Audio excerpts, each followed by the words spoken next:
In a city that never sleeps, the shadows do their best work after midnight. The streets are slick with rain, the alleyways whisper secrets, and somewhere in the dark, trouble is always waiting. That's where I come in. Name's Elliot Crane.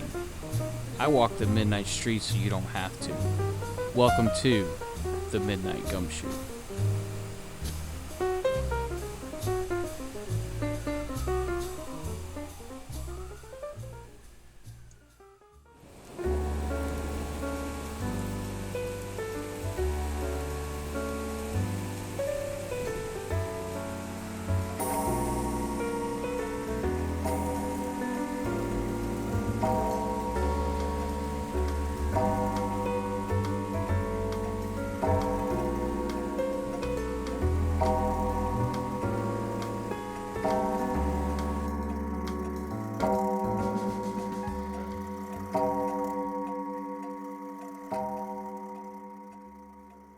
They say nothing good happens after midnight, but in my line of work, the worst of it usually knocks around 12:01. Name's Elliot Crane. I'm a private detective in a city that forgot how to sleep. Most nights, it's quiet. Too quiet.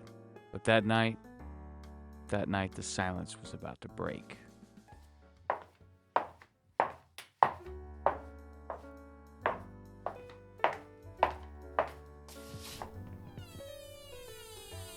She walked in like a whispered secret. Red lips, black gloves, and eyes that didn't blink. There's a certain kind of trouble you can smell before it speaks. She reeked up. Mr. Crane? That's what it says on the door, sweetheart, though the rain usually washes the name away. What can I do for you? My husband, he's dead. They said it was suicide, but I know it wasn't. Someone killed him, and I need you to find out who. That's the thing about this city. Everyone's got a story, but most leave out the ending. I should have said no. Should have poured another drink, turned up the jazz, and let her walk back out into the storm. But something in her voice, it was cracked like an old record. And curiosity, it's the most dangerous habit I've got. All right, miss. Call me Evelyn. All right, Evelyn. Tell me everything.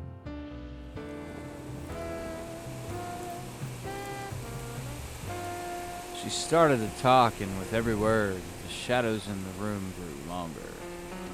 This wasn't just some grieving widow story. This was something else, something deeper. And I just stepped off the curb into traffic. This city's got secrets, and some of them kill to stay buried.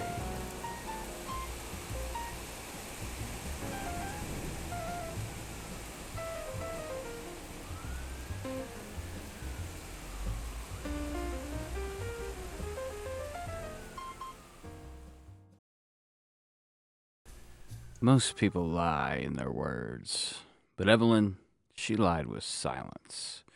Every time I asked a question, she blinked too slow, paused too long, but I let her talk.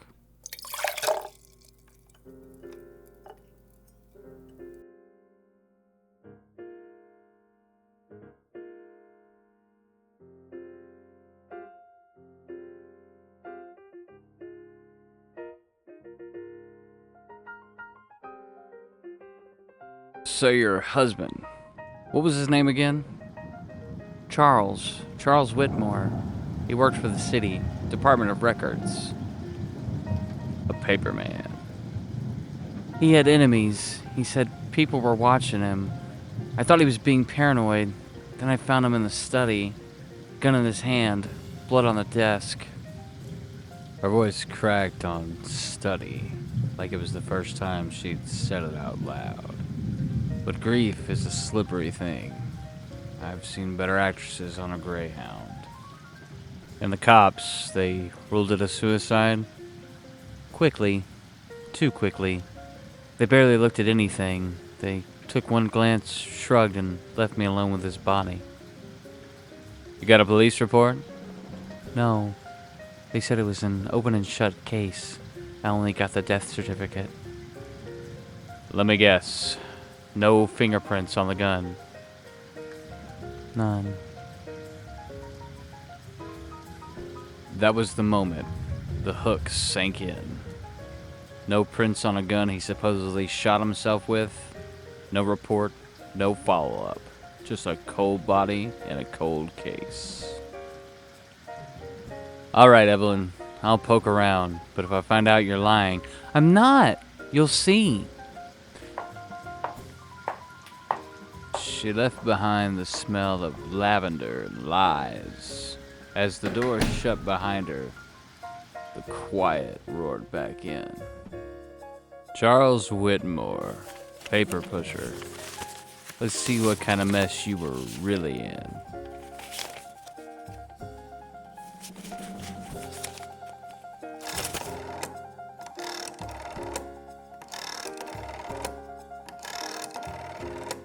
First stop, an old contact down at City Records. If Charlie was cooking books or burying files or stepping on the wrong toes, somebody down there would have noticed. And if not, well, I've got other ways of making people talk.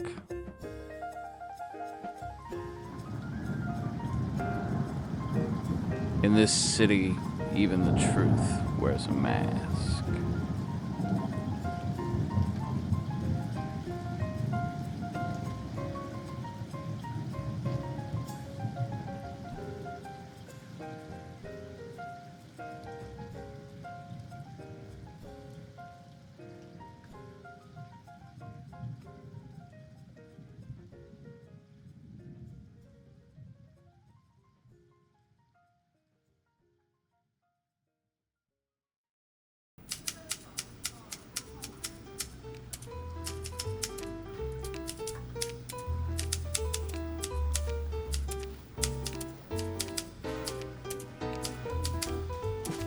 City Records, where secrets go to gather dust and bureaucracy buries the truth 6 folders deep.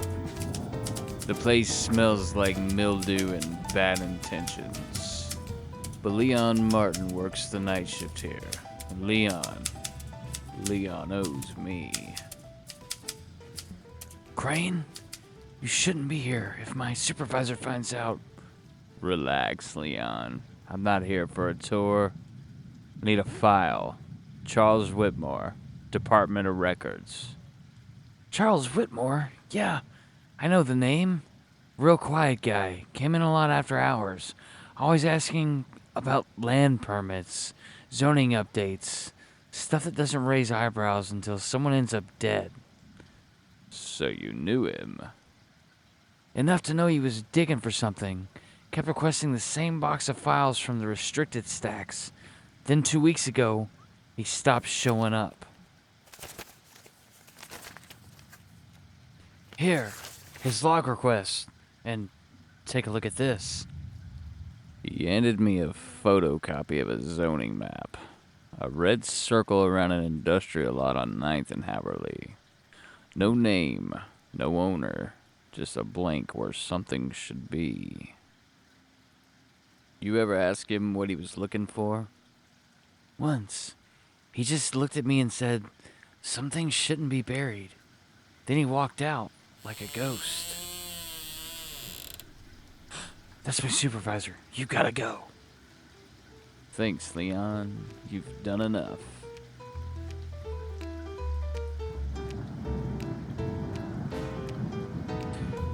9th and Haverly. A ghost lot in the middle of the city. I didn't know what I'd find there, but I had a gut feeling Charles Whitmore died for whatever it was. Sometimes the trail goes cold. Sometimes it's soaked in blood. But either way, I follow it.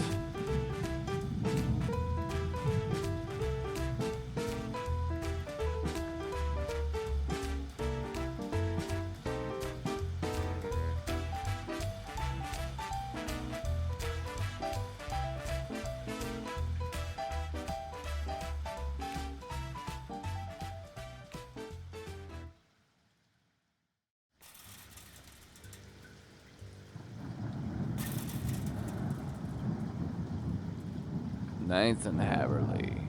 On the zoning map, it was just a blank space. No name, no owner. But when I got there, the space wasn't empty. It was fenced, barbed wire, guard shack, like someone was hiding something in plain sight. I didn't get too close, not yet, just enough to see the trucks. Two of them, pulling out slow from the warehouse with no sign, no markings, no plates, just steel and secrets. What the hell were you looking at, Charlie? I turned to leave and then I heard it. Not a sound exactly, more like an absence of one. Like the rain paused for someone else's footsteps. You lost? You don't want to be here, Mr. Crane. Oh, is that so? I thought this was public property. It isn't. Charles Whitmore learned that the hard way. Charles Whitmore found something he wasn't supposed to. And now, someone was cleaning up the mess. But I've been around too long to scare easy. I don't stop walking just because the shadow's getting longer. You threaten a man like me? Well, now you've made it personal.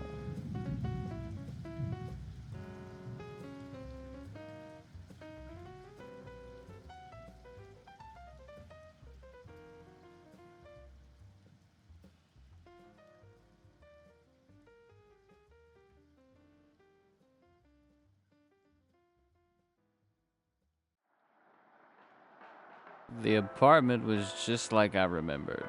Clean, controlled, like nothing unexpected ever happened inside. But grief doesn't live in spotless corners, and I had a few questions Evelyn wasn't ready for.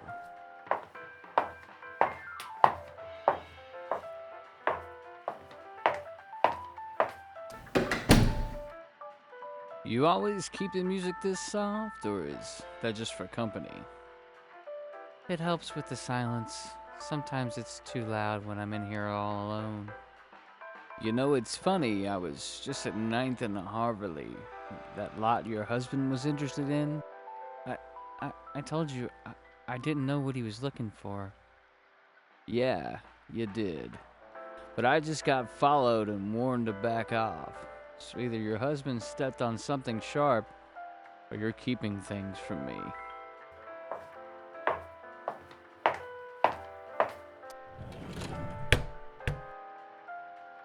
There's something I didn't show the police. Didn't think they'd believe me. Wasn't sure I believed it. She handed me a photograph. Black and white. Blurry. Looked like a warehouse. Maybe the one at Ninth and Harverley. And standing in front of it, barely visible, Charles Whitmore.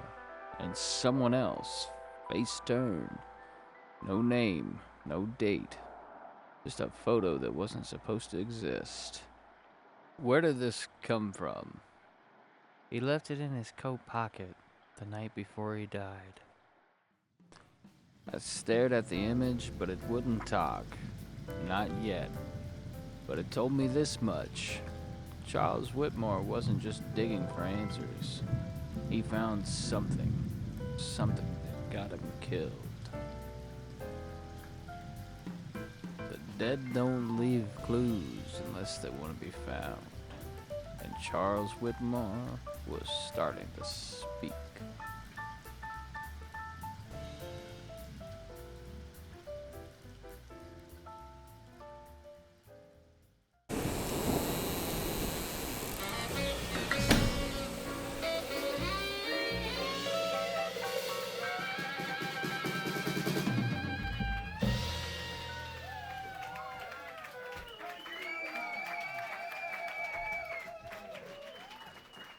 The brass lantern's the kind of place where daylight never quite makes it through the blinds. It's all smoke and whispers. Frankie's behind the bar like always. Half barman, half confessional. He's poured me truths before. Tonight, I need another. Elliot Crane. Thought I had smelled trouble. I bathed today. Must have been somebody else. I need a name, Frankie. Don't we all? I'm not joking. Take a look. I showed him the photo. Charles Whitmore, clear as day. But I was watching Frankie's face when he saw the other guy. And sure enough, his mouth twitched. Just a little. Haven't seen that face in years. But you have seen it. Name's Dominic Vale. Used to run shipments for the city. Trash contracts, demolition permits. Only he wasn't moving garbage. He was hiding it. Organized? Not official. Not yet. But they were laying bricks, if you know what I mean. Name hit me like a bad cigarette.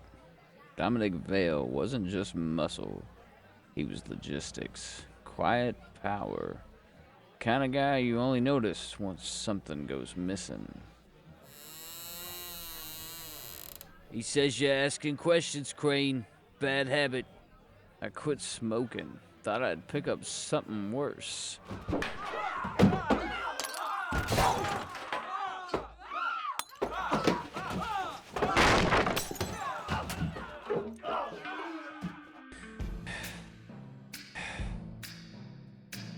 I left with a bruised jaw and a name. Dominic Vale. The face in smoke. Next stop, city contracts. Because if Charles Whitmore was chasing him, I had to find out why. Someone's putting bodies in the ground. I just have to figure out who's holding the shovel.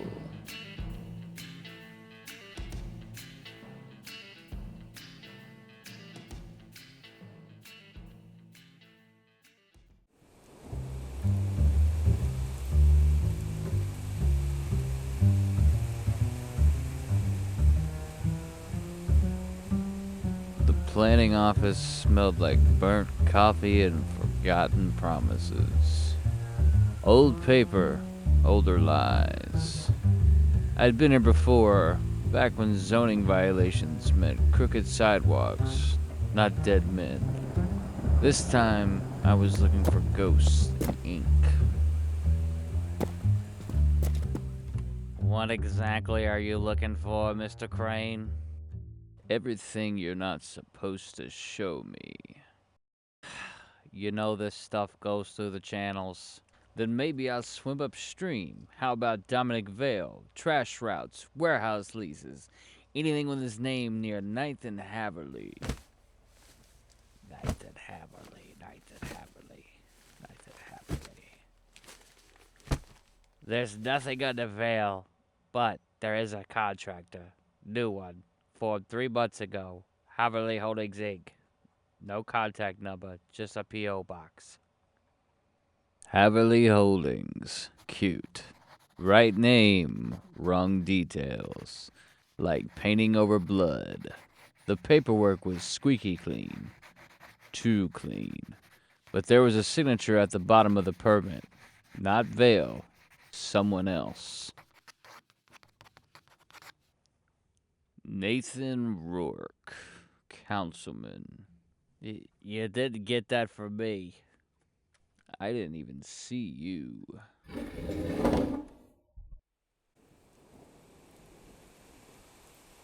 Nathan Rourke. I had shaken his hand once at a fundraiser. Too much cologne, too little conscience. Now he was signing off on land used for ghost companies run by shadows. And one more thing. The date on the permit for 9th and Haverly, stamped and approved the day after Charles Whitmore died.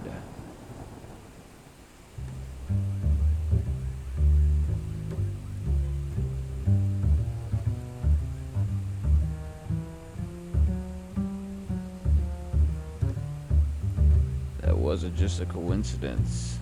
That was choreography. And and I was finally starting to hear the rhythm.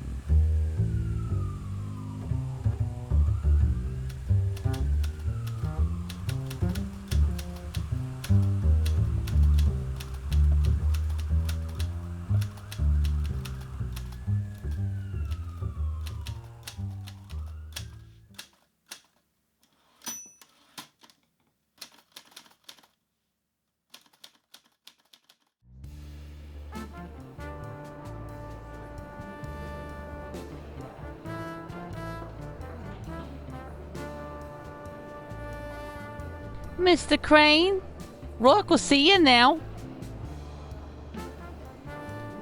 The office smelled like money and aftershave.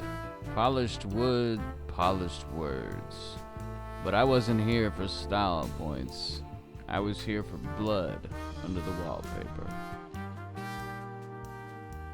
Detective Crane! I've heard the name, and I heard you've been asking questions.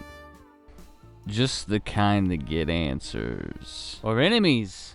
What is it you think you found? A dead man, forged company, and your signature on a land permit that came through after he stopped breathing.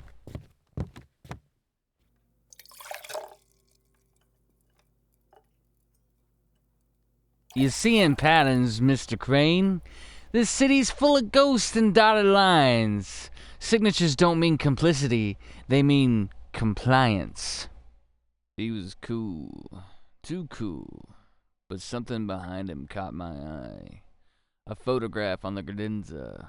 Him smiling at a ribbon cutting. And behind him, Dominic Vale. No name, no credit. But the same face from the photo Evelyn gave me. You don't strike me as the kind of man who stands next to strangers. You know what I think, Crane? I think you're circling something bigger than you realize. And I think you ought to think very carefully about how close you want to get to it. Sir, your next appointment's here. Of course. Thank you. This conversation didn't happen, but I'll remember your face. I left with more than I came in with. A photo, a look, and the sinking feeling that someone had already started cleaning up loose ends, including me.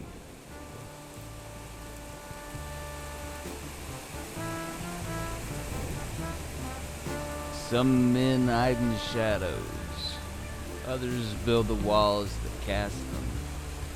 And I was starting to wonder which kind Nathan Rourke really was.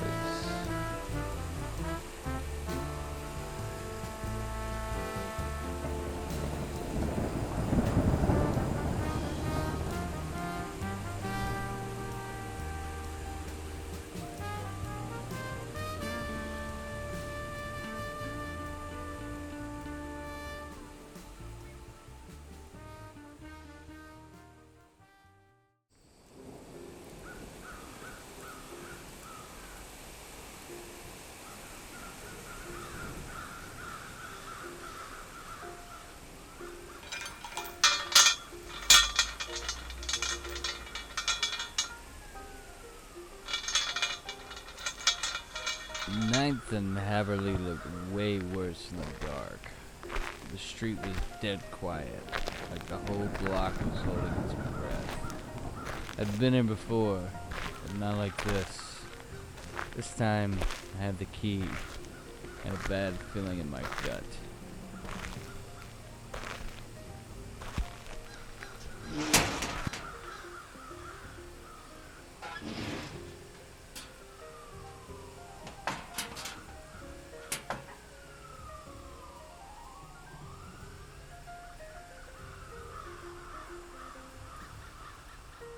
The place was a grave.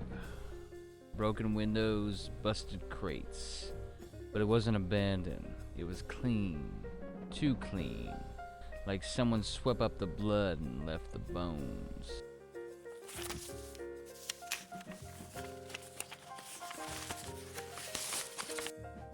Shipment logs. No company names, just codes. And this. Whitmore's handwriting. A note. Threat. Veil. Real danger. I wasn't alone. The warehouse was silent, but I felt eyes. Heavy. Watching. You should have never come here, Crane. Funny. That's what your friends at City Hall said, too.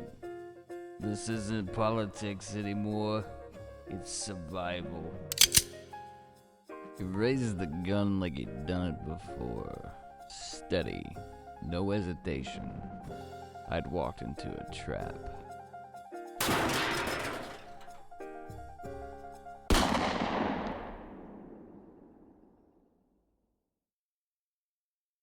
Sometimes when you get too close to the truth, it fires back.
I wasn't supposed to walk away from that warehouse, but then again, they never do plan for ghosts. I took a bullet in the shoulder, clean through. The kind of wound that teaches you how heavy an arm really is. But it wasn't over. Not yet.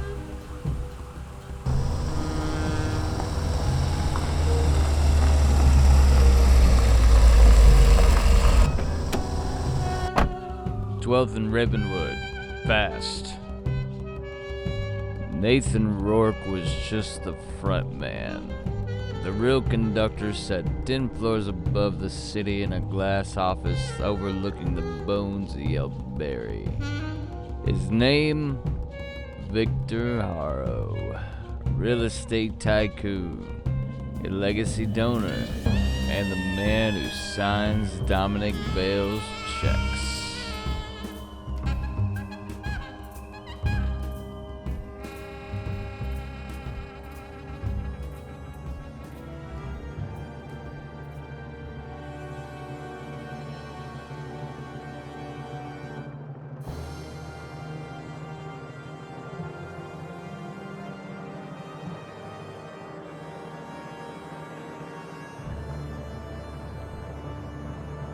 Mr. Crane, I was told you might come.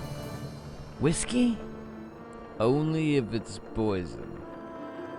I admire your tenacity, but tenacity doesn't win wars. Leverage does. Charles Whitmore had leverage. That's why he's dead. He was going to run a project to clean up this city. Brought jobs, innovation. Instead, he chose sentiment. He left us no choice.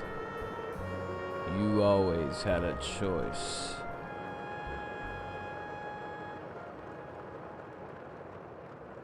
You have no proof. And if you did, who'd care?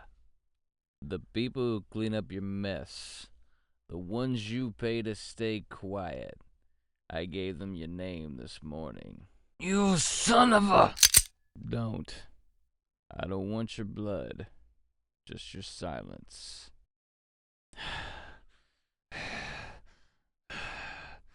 You win for now, Crane. He didn't speak again, just stood there, like a king watching his castle sink beneath the tide. I didn't need a trial, I just needed him exposed.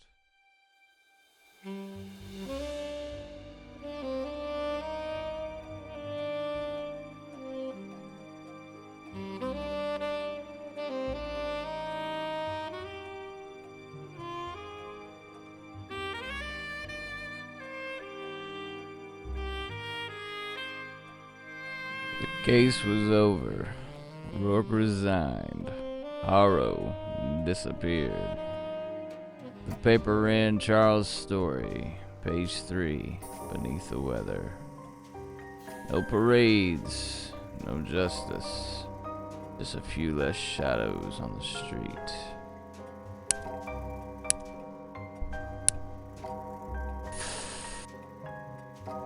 The city doesn't change, but sometimes you can make it flinch.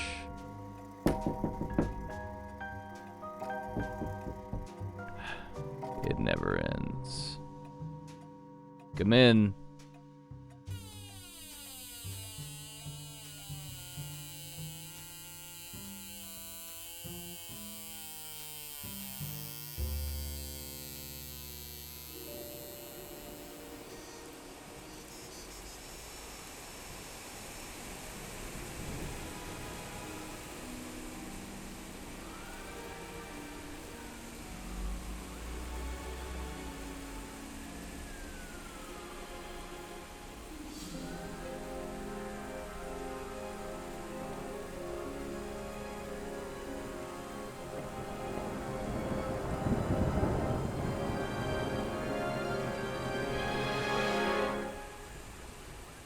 My name is Sean McClure, and I hope you've enjoyed my portrayal as the Midnight Gumshoe.